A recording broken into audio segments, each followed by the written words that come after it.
मैंने सबसे ये राज छुपा रखा था कि मैं अपनी ही बड़ी बहन, जो मुझसे 13 साल बड़ी थी, के साथ पूरे 5 साल तक रिलेशनशिप में रहा। और ठीक उस दिन जब हम लैंटर्न फेस्टिवल के मौके पर अपने परिवारों को सच बताने की तैयारी कर रहे थे, वो अचानक मेरे पास आई, मेरे कान के पास झुककर हल्के मजाक में बोली, मैं तुम्हारे साथ खेलते खेलते थक गई हूँ, क्यों ना तुम किसी और से शादी कर लो। उस पल मुझे लगा था मैं गुस्से में सीन क्रिएट करूंगा, साफ मना कर दूंगा, लेकिन अजीब तरह से मैं बिल्कुल शांत रहा और मैंने बस इतना कहा, ठीक है। और फिर मैंने खुद ही रेड वाइन की बोतल खोलकर सेलिब्रेशन शुरू कर दिया, जैसे सच में उसे मुझ जैसे परेशानी से छुटकारा मिल गया हो। क्योंकि अपनी पिछली जिंदगी में मैंने ही अपने परिवार को मनाकर उससे शादी की थी, लेकिन शादी के बाद वो मेरे साथ इतनी ठंडी हो गई थी कि हर रात मेरी नजदीकी को ठुकरा देती थी। यहां तक कि जब मैं एक कार एक्सीडेंट में खून से लथपथ था, तब भी वो मुझ पर ही गुस्सा हो गई थी कि मैं लापरवाह था। और बाद में मुझे पता चला कि उसके दिल में 18 साल से कोई और व्हाइट मूनलाइट था, जिससे वो हमेशा से प्यार करती थी, और मुझसे शादी सिर्फ अपने परिवार की अरेंज्ड मैरिज पूरी करने के लिए की थी। उसी वक्त मुझे समझ आ गया था कि भीख मांगकर पाया हुआ प्यार आखिर में खत्म ही होता है। इसीलिए इस बार दूसरी जिंदगी में मैंने तय किया कि मैं उसकी हर इच्छा पूरी करूंगा। और उसी पल मैंने मुस्कुराकर उसे जवाब दिया, मैं भी इस खेल से थक गया हूँ, चलो खत्म करते हैं। वो एक पल के लिए सन्न रह गई, जैसे उसे लगा हो उसने गलत सुना। फिर बोली, जे तुम्हें पता है तुमने अभी क्या कहा? लेकिन मेरे चेहरे पर वही शांत और बेफिक्र मुस्कान थी। हाँ, तुमने ही तो कहा था किसी और को ढूंढने के लिए, क्योंकि अगर ये मेरी पिछली जिंदगी होती तो उसके एक छोटे से शब्द पर भी मैं एक चिपकू पिल्ले की तरह उसका हाथ पकड़कर उसे मनाने लगता, जब तक वो मान न जाए कि वो गलत है। लेकिन इस बार मैंने खुद को आजाद करने का फैसला किया। वो कुछ कह पाती उससे पहले ही पास की मेज से ग्लास टूटने की आवाज आई और एक शख्स रोते हुए बाहर भाग गया। आसपास के लोग मुड़कर देखने लगे। मेरी बड़ी बहन यूएन ने उसकी कोहनी मारते हुए कहा, अरे वो जो अभी ग्लास तोड़कर गया, वो तुम्हारा एक्स नहीं था? आज उसे यहाँ क्यों बुलाया? नए साल में चीजें तोड़ना अच्छा नहीं होता, कहीं ये तुम्हारी वजह से तो नहीं? उसकी भौहें और सिकुड़ गईं और वो तुरंत उठकर बाहर चली गई। थोड़ी देर बाद बाहर की रोने की आवाज धीरे धीरे कम होकर फुसफुसाहट में बदल गई, जैसे कोई कपल बात कर रहा हो। इधर खाना एक एक करके आता रहा और मैं बस अपने कटोरे में चुपचाप खाता रहा, क्योंकि अगर ये पहले होता तो हर डिश के साथ मैं उसके छोटे कटोरे में खुद से खाना परोसता। ये आदत मुझे उससे मिलने के बाद से लग गई थी। वो अक्सर काम के कॉल्स में उलझी रहती थी और खाना खाते खाते भी बाहर जाकर फोन उठाती थी। और हर बार जब मेरी बहन मुझे इतना डिवोटेड देखती, वो झलकर कहती, यार तू फिर से उसे खाना दे रहा है, अपनी खुद की बहन के लिए तो इतना अटेंटिव नहीं है। सच बता, कहीं तू उससे प्यार तो नहीं करने लगा? कई बार मैं सच बोलने ही वाला था, लेकिन हर बार वो जानबूझकर दूरी बना लेती, मेरे बालों को ऐसे उलझा देती जैसे मैं छोटा भाई हूँ, और मुस्कुराकर कहती कि मैं उसका छोटा भाई ही हूँ। मैं भी उसकी मंशा समझ जाता था। वो हमारे रिश्ते को पब्लिक नहीं करना चाहती थी। पूरे 5 साल में उसने कभी भी अपने सोशल मीडिया पे मेरे बारे में कुछ पोस्ट नहीं किया, यहाँ तक कि प्राइवेट विजिबल पोस्ट भी नहीं, जैसे वो हमारे प्यार का कोई निशान ही नहीं छोड़ना चाहती थी। लेकिन मैं उसे इतना प्यार करता था कि बार बार खुद को परछाइयों में छुपाने के लिए तैयार था। मुझे चुपचाप खाते देखकर मेरी बहन हंसते हुए बोली, क्यों ना जाकर वनी दीदी को देखाओ, ध्यान रखना कहीं वो किसी और लड़के के साथ भाग ना जाए। मेरी चॉपस्टिक पकड़ने वाली उंगली वहीं रुक गई और मैंने शांत होकर कहा, अगर वो किसी के साथ चली भी जाए तो मेरा क्या, मैं तो उसका भाई हूँ, मुझे बीच में पड़ने की क्या जरूरत है। ये सुनकर मेरी बहन ने मुझे गौर से देखा, जैसे मेरे चेहरे से कुछ पढ़ना चाहती हो। तभी सुआनीन और सनचेन वापस आ गए। सनचेन की आंखें लाल थीं,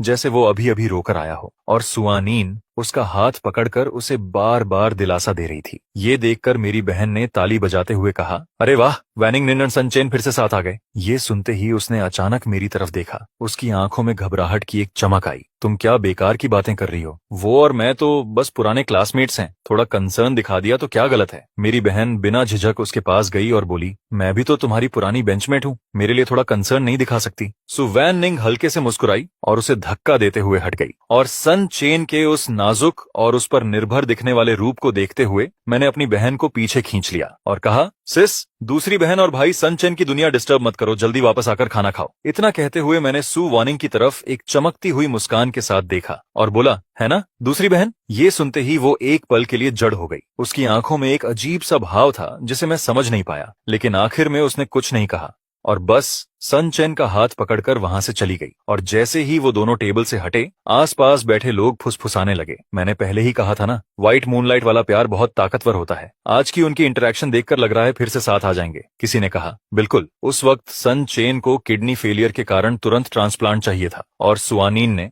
बिना सोचे अपना किडनी दे दिया था, खुद रिकवर भी नहीं हुई थी और सीधा हॉस्पिटल जाकर उसकी देखभाल करने लगी थी। उसने अपनी आधी जिंदगी दे दी थी उसे। अब जब सन चेन वापस देश आ गया है तो शायद ये दोनों फिर कभी अलग नहीं होंगे। ये सब सुनकर मेरा दिल इतना दर्द करने लगा कि सांस लेना भी मुश्किल हो गया। तब मुझे एहसास हुआ कि उनकी किस्मत तो बहुत पहले से ही एक दूसरे से जुड़ी हुई थी और मैं ही एक बेवकूफ था जो इतने सालों से एक ऐसे रिश्ते को पकड़े बैठा था जिसे कभी रोशनी में आने का मौका ही नहीं मिला। अपनी पिछली जिंदगी में शादी के बाद हमारा रिश्ता पूरी तरह बदल गया था। हम अलग अलग कमरों में सोते थे, यहाँ तक कि खाने के बर्तन भी अलग रखे जाते थे। और जब उसके माता पिता ने हमें बच्चा करने के लिए दबाव डाला तभी उसने मजबूरी में मुझे गले लगाया जैसे कोई काम पूरा कर रही हो। उस रात उसने लाइट बंद करवा दी और पूरे समय अपनी आंखें बंद रखीं जैसे वो कोई अपमान सह रही हो। और अगले ही दिन वो सन चेन के घर चली गई और पूरी रात वापस नहीं आई। एक सर्दी में जब मुझे इन्फ्लुएंजा हो गया था और मैं बिस्तर से उठ भी नहीं पा रहा था, मैंने उससे मुझे हॉस्पिटल ले जाने को कहा, लेकिन उसने चिड़चिड़े अंदाज में मना कर दिया, ये कहकर कि उसे ओवर टाइम करना है। और फिर मुड़कर सन चेन के साथ एक वॉच शॉप में घड़ी खरीदने चली गई। वहां की सेल्स गर्ल ने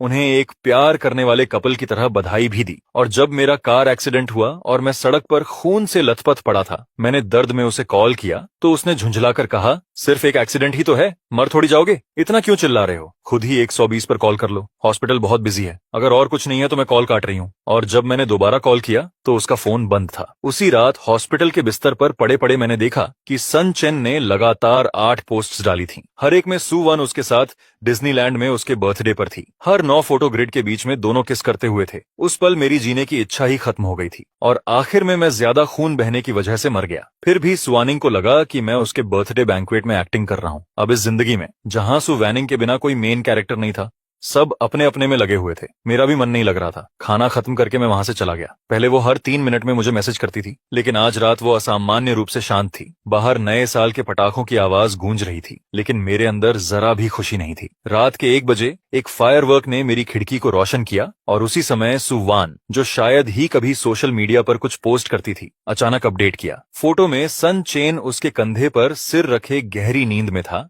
और कैप्शन में सिर्फ एक शब्द था। पोस्ट होते ही 1 मिनट के अंदर कमेंट्स भरने लगे, लंबी उम्र साथ बिताओ, हैप्पी वेडिंग। हर तरफ से 100 साल की खुशहाल जिंदगी की शुभकामनाएं आ रही थीं। मैंने भी कैजुअली लाइक कर दिया, लेकिन जैसे ही मैंने पोस्ट रिफ्रेश की वो गायब हो चुकी थी। अगले ही पल सन चेन का मैसेज आया, बहन वैनिन मुझे घर छोड़ने आई थी, मैं उसके कंधे पर सो गया, देर हो गई है और मुझे ठीक नहीं लगा कि वो अकेले वापस जाए, इसीलिए मैंने उसे आज रात अपने घर रुकने दिया। तुम्हें कोई प्रॉब्लम तो नहीं है ना? मैंने बिना किसी भावना के जवाब दिया, हूँ, क्योंकि अब से वो जिसके साथ भी रहे या जो भी करे उसका मुझसे कोई लेना देना नहीं था। और जैसे ही मैं सोने वाला था, सु वैनिंग का भी मैसेज आ गया, सन चेन अभी हाल ही में देश लौटा है, उसने नए साल के लिए ज्यादा कपड़े नहीं खरीदे, तुम्हारे पास कुछ नए हैं ना, उसे दे दो, वो कल पहन लेगा, मॉल बंद है और उसके पास खरीदने का समय नहीं है। ये मैसेज देखते ही मेरा पहले से ही टूटा हुआ मन पूरी तरह से नीचे गिर गया। मुझे बस यही लगा कि पिछली जिंदगी में मैं सच में अंधा था जो उससे प्यार कर बैठा। जिन नए कपड़ों को मैंने खुद के लिए खरीदा था, जिन्हें मैंने अभी तक पहना भी नहीं था, वो चाहती थी कि मैं उन्हें उसके सबसे प्यारे इंसान को दे दूं। आखिर वो मुझे समझती क्या थी? मैंने जिद में कोई जवाब नहीं दिया और सीधे फोन बंद कर दिया। लेकिन अगली सुबह ही वो सन चेन को लेकर मेरे दरवाजे पर आ गई। सुबह के 10 बजे सुआनीन ने डोरबेल बजाई। मेरी बहन भागकर दरवाजा खोलने गई और जब उसने देखा कि सुआनीन और सन चेन बाहर ढेर सारे गिफ्ट्स लेकर खड़े हैं, तो मेरे अलावा पूरा परिवार उन्हें खुशी खुशी अंदर ले आया। सुआनीन बचपन में ही अपने माता पिता को खो चुकी थी और अपनी दादी के साथ पली बढ़ी थी, और क्योंकि वो हमारी पड़ोसी थी, मेरे माता पिता उसे पहले से ही अपनी बेटी मानते थे। जैसे ही वो अंदर आई, उसने मुझे गहराई से देखा। तभी मेरी माँ मुस्कुराते हुए सन चेन से बोली, ये तो इसका बॉयफ्रेंड होगा ना, कई सालों से नहीं देखा तुम्हें, अब तो और भी हैंडसम हो गए हो। सन चेन तुरंत मुस्कुराते हुए बोला, धन्यवाद आंटी, कई साल हो गए आपसे मिले हुए, आप तो अभी भी उतनी ही खूबसूरत लग रही हैं। उसकी मीठी बातों से मेरे माता पिता खुशी से खिल उठे। तभी मेरी माँ ने मुझे आवाज दी, तू अभी तक कमरे में क्या कर रहा है, जल्दी आकर चाय परोस। मैंने चुपचाप उनके लिए चाय डाली और कहा, नया साल मुबारक हो दूसरी बहन और भाई सन चेन। मेरी तरफ देखते हुए सु वैनिंग के चेहरे पर एक अजीब सा भाव था, और जब मैं बाथरूम में गया तो उसने अचानक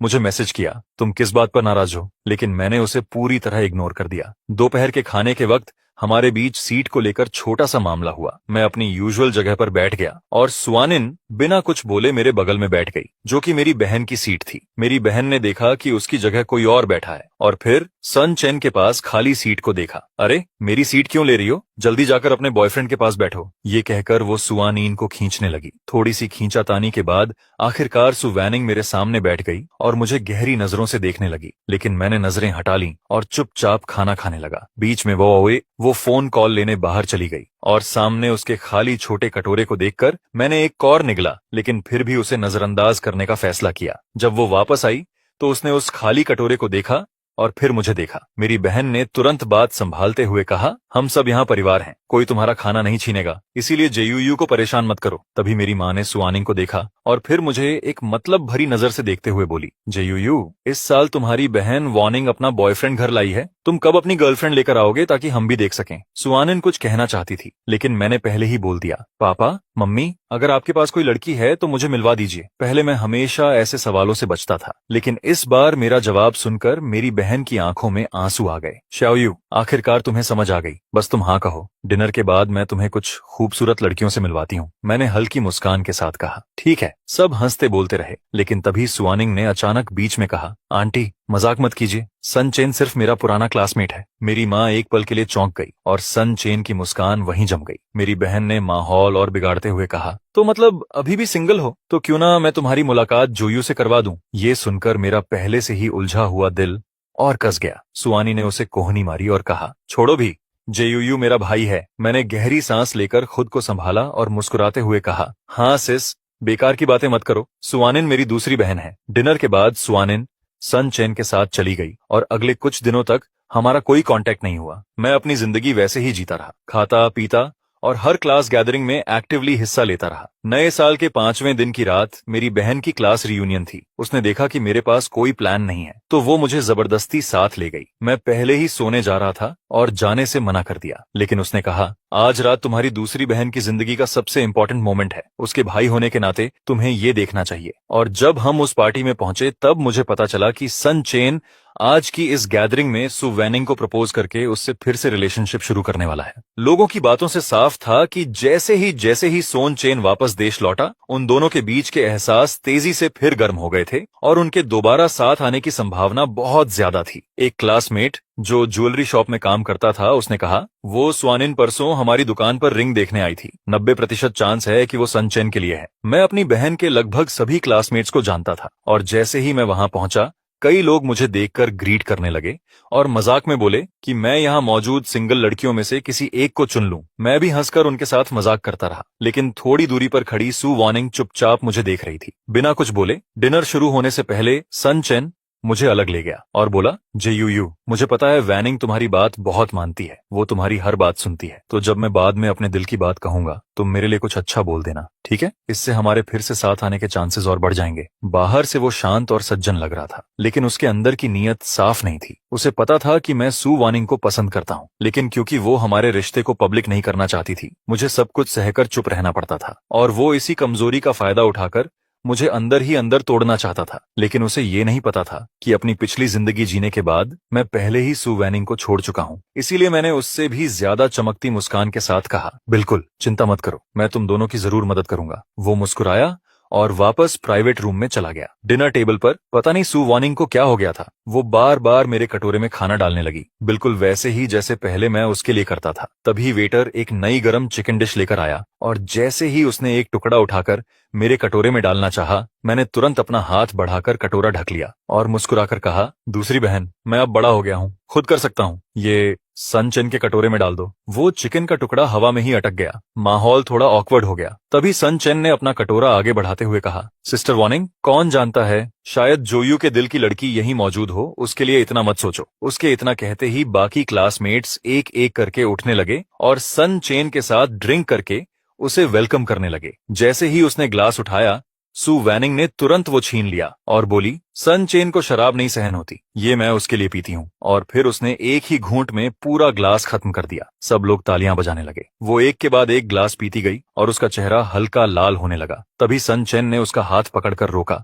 वार्निंग, मेरे लिए इतना मत पियो। मुझे नहीं पता वो सच में नशे में थी या नहीं, लेकिन उसने उसे एक नरम नजर से देखा और कहा, ठीक है, तुम्हें शराब नहीं सहन होती, वो लोग तुम्हें परेशान कर रहे हैं। ये सुनते ही पूरा हॉल शोर से भर गया। मुझे समझ आ गया कि उसकी जिंदगी का सबसे अहम पल अब आने वाला है। सन चेन का चेहरा लाल था और उसने कहा, वार्निंग, इतने सालों बाद भी मैं तुम्हें भूल नहीं पाया। क्या हम फिर से साथ आ सकते हैं? सब लोग चीयर करने लगे, सिवाय मेरे। माहौल बिल्कुल परफेक्ट बन चुका था। हीरो अपना प्यार कन्फेस कर रहा था और बस हीरोइन की हाँ का इंतजार था, जैसे कोई परफेक्ट लव स्टोरी बनने वाली हो। स्पॉटलाइट के नीचे खड़े उन दोनों को देखकर मैं भी ताली बजाते हुए बोला, सन चेन जैसा डिवोटेड और हैंडसम इंसान सच में रेयर होता है। दूसरी बहन, क्या तुम हाँ नहीं कहोगी? लेकिन तभी स्वानिन ने मुझे घूरते हुए तीखे अंदाज में कहा, जे यू, आज तुम्हें क्या हो गया है? दूसरों का चीयर करना अलग बात है, लेकिन तुम मेरे बॉयफ्रेंड होकर क्यों प्रेशर डाल रहे हो? उसके ये कहते ही पूरा हॉल एकदम शांत हो गया। मेरी बहन सबसे पहले रिएक्ट करते हुए हैरानी से उसे और फिर मुझे देखने लगी। जे यू, इसने तुम्हें क्या कहा? बॉयफ्रेंड, मैंने हल्की मुस्कान के साथ कहा। सिस,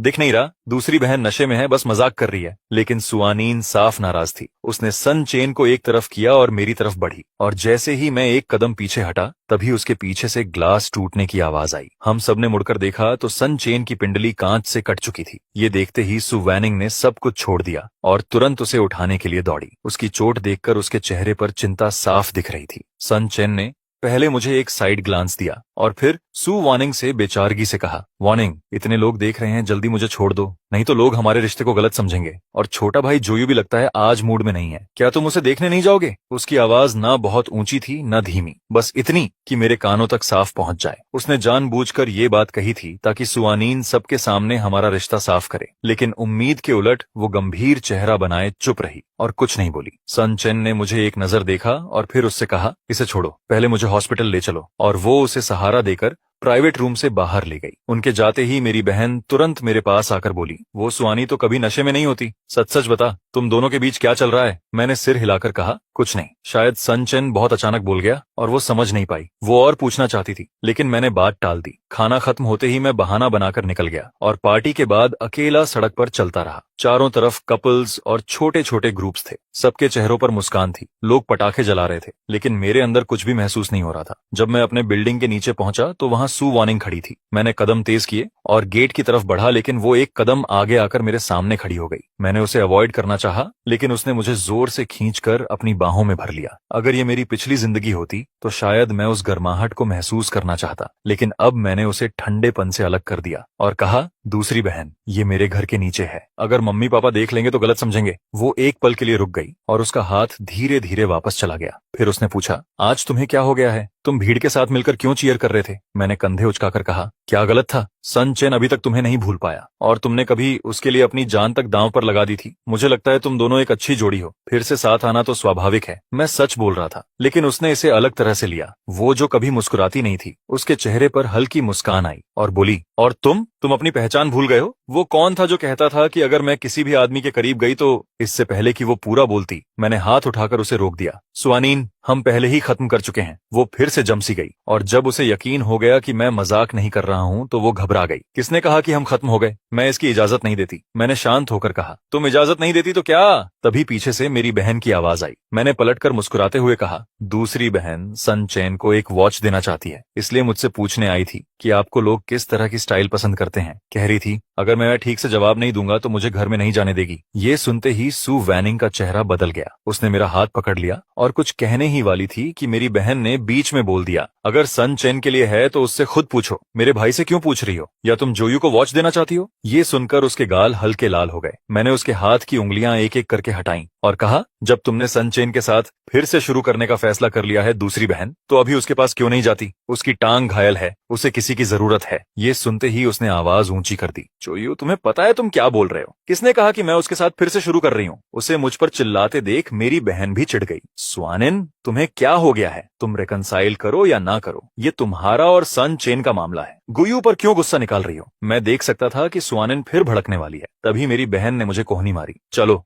बहुत ठंड है, घर चलते हैं। घर पहुंचते ही मैं जूते भी नहीं उतार पाया था कि स्वानिन का फोन आने लगा। मैंने कई बार काट दिया, लेकिन वो बार बार कॉल करती रही। आखिर में उसने मैसेज भेजा, तुम कब सोओगे, मैं बाद में तुम्हें लेने आऊंगी, मुझे तुमसे बहुत कुछ कहना है, क्या हम बात कर सकते हैं। मैं फिर से उसके साथ उलझना नहीं चाहता था, इसलिए मैंने फोन ही बंद कर दिया। नहाकर जब मैं लाइट बंद करके सोने वाला था, तभी मेरी बहन ने दरवाजा खटखटाया। जोयू, कोई तुमसे मिलने आया है, जल्दी बाहर आओ। मैंने कंबल सिर पर खींच लिया और कहा, जो भी है कल बात करेंगे। तभी उसने कहा, सनचेन तुमसे मिलने आया है। ये सुनते ही मेरी आंखें खुल गईं। मैं समझ नहीं पाया कि वो मुझसे क्या चाहता है। बाहर जाकर देखा तो सनचेन दरवाजे पर खड़ा था, हाथ में खूबसूरती से पैक किए हुए गिफ्ट्स के बैग और चेहरे पर बड़ी सी मुस्कान। मैं विदेश से कुछ स्पेशल चीजें लाया था, तुम्हें देना चाहता था लेकिन भूल गया। मैंने सीधा पूछा, तुम किसी और वजह से आए हो है ना। वो बिना घुमाए सीधा अंदर आकर कुर्सी पर बैठ गया और बोला, जोयू, मैं सीधी बात करता हूँ। मुझे पता है विदेश में इन सालों के दौरान तुम और वानिन काफी करीब आ गए थे, लेकिन अब जब मैं वापस आ गया हूँ, मैं उससे शादी करूंगा और उसके साथ फ्यूचर में बच्चे भी होंगे। उसने कहा, मुझे उम्मीद है कि तुम उससे थोड़ी दूरी बनाए रखोगे। और मेरे दिमाग में धीरे धीरे एक सवाल खड़ा हो गया। मैंने ठंडे स्वर में कहा, तुम गलत समझ रहे हो, वो और मैं बस भाई बहन जैसे हैं। अगर तुम्हारी बात खत्म हो गई है तो अब तुम जा सकते हो, मुझे सोना है। ये सुनते ही सनचन की आंखों में गुस्सा भर गया। अगर तुम बीच में नहीं आते तो आज रात मैं और सुवानिन फिर से साथ आ जाते। तुम आखिर क्या नाटक कर रहे हो। सुवानिंग तुम्हें पसंद करती है, तुम्हें दिखता नहीं। मैंने सिर हिलाया और बेहद गंभीर आवाज में कहा, वानिंग और मैं भाई बहन जैसे हैं, अब और आगे भी ये कभी नहीं बदलेगा। अगर तुम्हें वो पसंद है तो सीधे उसके पास जाओ, मुझ जैसे बाहरी इंसान पर समय बर्बाद मत करो। मेरी इस बात पर वो कुछ पल के लिए बिल्कुल चुप हो गया, जैसे उसके पास कहने को कुछ बचा ही ना हो। फिर वो बिना कुछ बोले गिफ्ट्स के बैग वहीं छोड़कर चला गया। लेकिन उसके जाने के बाद मुझे कोई सुकून नहीं मिला, उल्टा दिल और भारी हो गया। क्योंकि पिछली जिंदगी में भी जब मैंने और सुवानिन ने शादी की खबर दी थी, तब सनचेन मुझसे अकेले मिलने आया था। मुझे लगा था वो झगड़ा करने आया है, लेकिन वो हैरानी की बात थी कि वो बहुत शांत था। उसने अपना फोन निकाला और पहली मुलाकात से लेकर अब तक की उसकी और सुवानिंग की पूरी चैट हिस्ट्री मुझे दिखाने लगा। पहले फॉर्मल मैसेजेस, फिर धीरे धीरे नजदीकियां, पहली मुलाकात, पहली कन्फेशन, उनका रिलेशनशिप, और फिर ब्रेकअप के बाद भी जब वो विदेश में था तब भी दोनों के बीच एक अजीब सा कांटेक्ट बना रहा, जो दिखने में दोस्ती था लेकिन असल में कुछ और ही था। उसने मेरी तरफ देखा और उसकी आंखों की चमक धीरे धीरे बुझती गई, लेकिन चेहरे पर एक अजीब सी संतुष्टि थी। देख रहे हो, जिसे सुवानिन सच में प्यार करती है वो मैं हूँ। शादी से क्या फर्क पड़ता है, उसका दिल कभी तुम्हारे पास नहीं होगा। उसने तुमसे प्यार में शादी नहीं की थी, बस जिम्मेदारी की वजह से। उस वक्त मैंने उसकी बात मानने से इनकार कर दिया था। मुझे लगा था कि ठंडी चैट हिस्ट्री कभी उस इंसान की जगह नहीं ले सकती जो हर दिन मेरे साथ रहता है, लेकिन मुझे क्या पता था कि उसकी हर बात सच साबित होगी। उस रात मेरी नींद बिल्कुल खराब रही। सुबह तक मैं जागता रहा, तभी बाहर से मेरी बहन ने दरवाजा खटखटाया। जोयू, तुमने उस दिन कहा था ना कि तुम किसी को ढूंढना चाहते हो। मेरी एक दोस्त आज विदेश से वापस आई है, वो भी तुम्हारी तरह मेडिकल फील्ड में है, मिलना चाहोगे। ये सुनते ही मेरे अंदर अचानक एनर्जी आ गई। हाँ, पुराना गया, नया आया। अभी मेरे लिए सबसे अच्छा तरीका है खुद को डिस्ट्रैक्ट करना। मुझे इतने उत्साह से उठकर तैयार होते देखकर मेरी माँ भी हैरान रह गई कि मैं सच में बदल गया हूँ। मैं खुद भी हल्का सा मुस्कुरा दिया। कहीं ना कहीं ये सब सुवनिंग की वजह से ही था। मेरी बहन की वो दोस्त काफी स्ट्रेट फॉरवर्ड थी। मिलने का समय तय होते ही उसने खुद ही मेरी कॉन्टैक्ट डिटेल्स मांग ली। मैंने अपनी बहन से कहा उसे मेरा वीचैट दे दे। उसे ऐड करने के बाद मैंने देखा कि उसकी प्रोफाइल पिक्चर एक ब्रिटिश शॉर्ट हेयर बिल्ली की थी, और मुझे अचानक एक अजीब सी फेमिलियर फीलिंग हुई क्योंकि मेरी डीपी एक ब्लैक कैट थी। उसने कहा कि हम कल मेरे घर के पास एक यूनान रेस्टोरेंट में मिलेंगे। मैंने हैरानी से पूछा, तुम्हें कैसे पता कि मुझे स्पाइसी खाना पसंद है और मैं उसी रेस्टोरेंट में जाता हूँ। उसने जवाब दिया, मैंने तुम्हारी बहन से पूछा। उसकी ये तैयारी देखकर मुझे उसके लिए अच्छा महसूस हुआ। अगले दिन मैं जल्दी घर से निकल गया। रास्ते में सुवानिन की कॉल्स लगातार आती रहीं, और जब मैंने उठाया नहीं तो उसने मैसेजेस भेजने शुरू कर दिए। जोयू, तुम कहाँ हो, मैं तुम्हें लेने आ रही हूँ, हमें बात करनी है, प्लीज रिप्लाई। लेकिन मैंने उसे डिस्टर्ब मोड पर डाल दिया। रेस्टोरेंट में घुसते ही वेटर के साथ मैं उस टेबल तक गया जो लिन सुयान ने रिजर्व की थी। दूर से ही खिड़की के पास बैठी एक बेहद खूबसूरत लड़की दिखी। वो शायद वही थी। हमारी पहली मुलाकात में ही लिन सुयान काफी थॉटफुल निकली। उसने मुझे एक छोटा सा गिफ्ट दिया, एक खूबसूरती से तराशी हुई लकड़ी की म्यूजिक बॉक्स। जैसे ही मैंने उसे घुमाया, उसमें से हल्की मीठी धुन, चिड़ियों की आवाज और पानी के बहने की आवाज आने लगी। वो एहसास बहुत सुकून देने वाला था। मेरी खुशी देखकर वो अचानक बोली, ये मैंने खुद बनाई है। मैं चौंक गया। तुम मेडिकल स्टूडेंट हो ना, ये सब कैसे बना लेती हो? वो हल्की सी शर्माते हुए बोली, मेरे दादा कारपेंटर थे, बचपन में उनसे सीखा। मैंने जेन्युइनली इम्प्रेस्ड होकर उसे थम्स अप दिया। हमारी बातचीत और खाना इतना स्मूथ चला कि मुझे उसके साथ बहुत कंफर्टेबल महसूस हुआ। और जब खाना लगभग खत्म हो गया तो मैं आधा मजाक करते हुए उससे हंसी मजाक करने लगा। मैं थोड़ा हंसते हुए बोला, पहली बार मिल रहे हैं और तुमने इतना कीमती गिफ्ट दे दिया। मुझे तो समझ नहीं आ रहा मैं तुम्हें बदले में क्या दूं। मुझे ना ड्राइंग आती है ना सिंगिंग। मेरी बात सुनकर लिन सुयान मुस्कुरा पड़ी और बोली, कोई बात नहीं, आगे भी मिलते रहेंगे, वही मेरे लिए रिटर्न गिफ्ट होगा। हम दोनों हंसते बात करते रहे कि तभी पीछे से एक जानी पहचानी आवाज आई और एक पल में मेरा अच्छा मूड टूट गया। मैं पलट कर देखा तो सु वैनिंग सामने खड़ी थी, थकी हुई, आंखों में बेचैनी लिए। ज्यू, तुम्हें ढूंढना कितना मुश्किल था पता है? वो तेजी से मेरे पास आई और मुझे कुर्सी से खींच लिया। कोई वजह होगी कि तुम मेरे कॉल्स और मैसेजेस इग्नोर कर रहे हो। अच्छा खेल रहे हो तुम। अभी तक हम ऑफिशियली ब्रेक भी नहीं हुए और तुम दूसरी लड़की के साथ डेट पर आ गए। उसकी आवाज बहुत तेज नहीं थी, लेकिन इतनी थी कि आसपास बैठे लोग मुड़कर देखने लगे। मैंने उसे जोर से हटाते हुए कहा, बकवास मत करो। जिस दिन तुमने अपने बर्थडे पर ब्रेक की बात कही थी उसी दिन मैंने मान लिया था। अब मैं सिंगल हूँ। मैं किसके साथ जाता हूँ ये तुम्हारा मामला नहीं है। मेरी बात सुनकर वो पूरी तरह भड़क गई और अचानक सबके सामने मुझे किस करने की कोशिश करने लगी। लेकिन उसी वक्त एक मजबूत हाथ हमारे बीच आ गया। लिन सुयान ने बिना मेहनत के उसे पीछे धकेला और मुझे अपने पीछे कर लिया। मिस, अगर आप ऐसे ही जारी रखेंगी तो मैं पुलिस बुलाकर सेक्सुअल हैरेसमेंट की रिपोर्ट करूंगी। ये सुनते ही सु वैनिंग गुस्से से बोली, तुम होती कौन हो? मैं अपने बॉयफ्रेंड से बात कर रही हूँ, बीच में मत आओ। ये कहते हुए उसने लिन सुयान की कॉलर पकड़ने की कोशिश की, लेकिन उसकी हाइट कम होने की वजह से वो खुद ही पीछे धकेल दी गई। लिन सुयान शांत लेकिन सख्त आवाज में बोली, आपका ये बिहेवियर देखकर तो नहीं लगता कि आप उसकी गर्लफ्रेंड हैं। आसपास के लोग भी लिन सुयान की बात से सहमत होने लगे। सु वानिंग को समझ आ गया कि वो जीत नहीं पाएगी, तो वो थोड़ी देर शांत हो गई। लेकिन जैसे ही लिन सुयान ने गार्ड थोड़ा नीचे किया और मेरी तरफ देखा, सु वानिंग अचानक उस पर झपट पड़ी और दोनों जमीन पर गिरकर उलझने लगे। मैं बिना किसी भाव के तुरंत 110 डायल करके पुलिस को कॉल किया और फिर सन चेन को फोन करके कहा कि अपनी गर्लफ्रेंड को संभाले। लेकिन उधर से उसकी आवाज बिल्कुल ठंडी आई, अब से सु वानिंग के बारे में मुझे कभी कॉल मत करना। मैं उसके साथ रिकंसाइल नहीं करूंगा। और इससे पहले कि मैं कुछ बोल पाता उसने फोन काट दिया। मैं कुछ पल फोन को घूरता रहा, समझ नहीं आया क्या हो रहा है। पुलिस स्टेशन में दोनों को वार्निंग दी गई और जल्दी छोड़ दिया गया। बाहर आते ही सु वैनिंग फिर मेरे सामने खड़ी हो गई। उसकी आंखों में बेकाबू भाव थे। मैंने थककर कहा, सुआनीन प्लीज मुझ परेशान करना बंद करो। मेरी बात खत्म होते ही वो जल्दी जल्दी बोली, उस दिन मैंने ज्यादा पी ली थी, वो सब मजाक था, सीरियसली मत लेना। मैंने कभी सन चेन के साथ वापस जाने के बारे में नहीं सोचा। मुझे पसंद तुम हो। मैं ठंडे अंदाज में हंस पड़ा। तुम बार बार कहती हो कि तुम्हें मैं पसंद हूँ, तो फिर 5 साल तक हमारा रिश्ता छुपाकर क्यों रखा? हमेशा अंधेरे में क्यों रखा मुझे? सच ये है कि तुम्हें मुझसे नहीं खुद से प्यार है। इतना कहकर मैं मुड़ गया।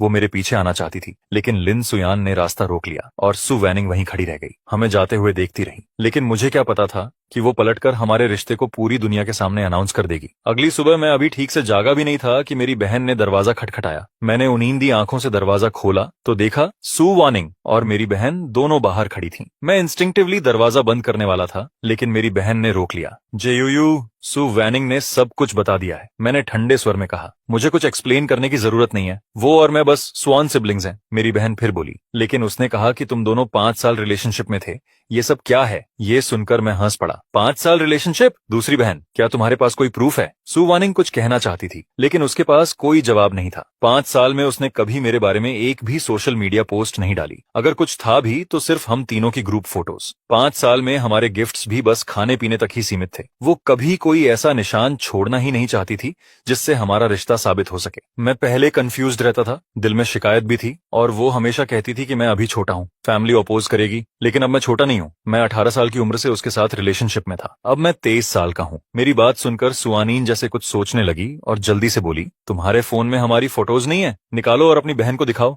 मैं ठंडे अंदाज में हंसा। थी, लेकिन जो फोटोज हम दोनों ने अकेले ली थी वो सब मैं डिलीट कर चुका हूँ। अब सिर्फ वही ग्रुप फोटोज बची हैं जब हम तीनों साथ बाहर गए थे। हमारी बात पास में सुन रही मेरी बहन अब शक करने लगी थी। उसने भौहें चढ़ाकर कहा, तुम कह रही हो 5 साल रिलेशनशिप था, ठीक है, अगर बाहर वालों को पता नहीं था, लेकिन एक भी सबूत नहीं? सुआनिन, क्या तुम सच में मेरे भाई के साथ थी? अगर ऐसा है तो तुम इंसान भी हो। सुआनिन फिर भी जिद करने लगी तो मेरी बहन का धैर्य टूटने लगा। वो घबराकर मेरी तरफ देखती हुई बोली, जेयूयू, जल्दी अपनी बहन को समझाओ, हम सच में 5 साल साथ थे। क्या तुम्हें याद नहीं तुमने क्या कहा था? क्या तुम भूल गए कि तुमने कहा था कि तुम मुझसे प्यार करते हो? उसकी ये बातें सुनकर मेरे अंदर घिन सी उठ गई। मैंने सीधा कहा, सिस, मुझे लगता है सुआनिन ने ज्यादा पी रखी है और अभी तक होश में नहीं आई, इसे बाहर ले जाओ। उसके जाने के बाद मैंने उसका हर कांटेक्ट ब्लॉक कर दिया। बात अब बिल्कुल साफ हो चुकी थी। अब और कुछ भी सिर्फ हैरासमेंट था। फिर भी वो कई बार मेरे घर आकर तमाशा करने लगी, यहाँ तक कि मेरे माता पिता को भी पता चल गया और उन्हें झाड़ू लेकर उसे भगाना पड़ा। वो भी हैरान थे, एक नॉर्मल इंसान अचानक ऐसा कैसे हो सकता है? क्या सन चेन से झगड़ा हुआ है और अब ये तुम्हें सब्स्टिट्यूट बनाना चाहती है? मेरी बहन ने बार बार पूछकर आखिर मुझसे मेरे 5 साल के उस छुपे हुए रिलेशनशिप की सच्चाई निकलवा ली। लेकिन उसने मुझे डांटा नहीं, उल्टा मेरे सिर पर हाथ फेरकर बोली, तू सच में बेवकूफ है, तूने मुझे पहले क्यों नहीं बताया? अगर मुझे पता होता कि सुहानी ऐसी है तो मैं बहुत पहले उसे सारे रिश्ते खत्म कर देती। जूयू, ये याद रख, जिस रिलेशनशिप में तू खुद को दबा हुआ महसूस करे उसे तुरंत खत्म कर देना चाहिए, समझा?